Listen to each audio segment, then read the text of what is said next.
सभापति महोदय, मुझे तो एक हमारे अभी मेरे से पहले साथी बोल रहे थे, ये कह रहे थे कि साहब बड़ी पड़ोसी मुल्क की साजिश हो सकती है। मुझे तो ये साजिश केंद्र सरकार की लग रही है। सभापति महोदय, डेनमार्क का दूध बेचना है, इसलिए 16 राज्यों में ये बीमारी होने के बावजूद इसको राष्ट्रीय आपदा घोषित नहीं करा। और मेरी मांग है देश के प्रधानमंत्री जी से, ये राष्ट्रीय आपदा घोषित करो। सिर्फ घड़ियाली आंसू बहाने से कुछ नहीं होता, गाय को घर में पालते हुए। और मैं तो मंत्री जी से कहना चाहता हूं, मंत्री महोदय, देसी गाय का संवर्धन करिए, उसकी नस्ल सुधारिए। ये जो कल एक एमएलए साहब गाय लेकर के आ गए थे, वो तो देसी थी नहीं। विधानसभा के आगे जो गाय ले आए, वो तो अमेरिकन गाय पकड़ के ले आए, वो गाय भाग गई।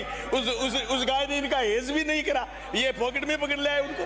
मैं कहना चाहता हूं सभापति महोदय, एक यहाँ इंजेक्शन का जिक्र करा गया है विधानसभा में, कई साथियों ने बोला गोट पोक्स। ये गोट पोक्स है क्या? गोट पोक्स बनाता कौन है? गुजरात में इनका कोई बड़ा सारा आदमी है, उसका गोट पोक्स में कोई वो है, बताइए।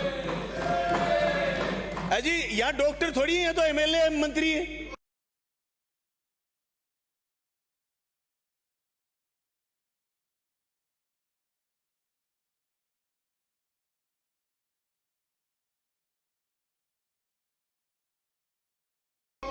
गायों के कंकाल को तो नर कंकाल बोल रहे थे, और ये कह गए राठौड़ साहब, मेरे को लगा राठौड़ साहब आज ऊक चूक हैं। ये राठौड़ साहब एक बात और कह गए कि साहब आपने पशु बीमा खत्म करा। नहीं राठौड़ साहब, आपकी सरकार ने खत्म करा था पशु बीमा, और मंत्री जी आप शुरू करिए।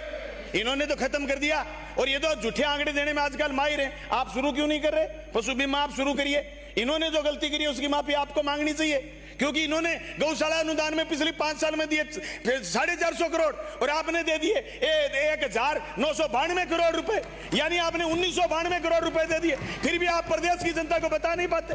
राठौड़ साहब आपको गलत बात बोल करके एकदम गुमराह कर देते और आप गुमराह हो जाते हो। मैं ये कहना चाहता हूं, आज देश के अंदर जिस तरीके से हमारे साथी ने एक बयान दिया अभी, और मैं निंदा करता हूं इस बात की, ये इन्होंने जिक्र करा बीफ का। आज बीफ का व्यापार मोदी जी के देश में राज सत्ता में आने के बाद कितना बढ़ा है, इस बात का आंकड़ा आपको जानने की जरूरत है। 14,000 करोड़ का बीफ का व्यापार था, जो 51,000 करोड़ तक पहुंच गया, ये मोदी जी के राज में आने के बाद हुआ है। और ये कह रहे थे, केरल का जिक्र कर रहे थे, इनके किरण रिजिजू जो केंद्र के मंत्री हैं, वो गौमांस का खुला प्रचार करते हैं और खुला खाने के हाँ करते हैं। गोवा में इनकी सरकार बची है गौमांस का नाम लेकर के।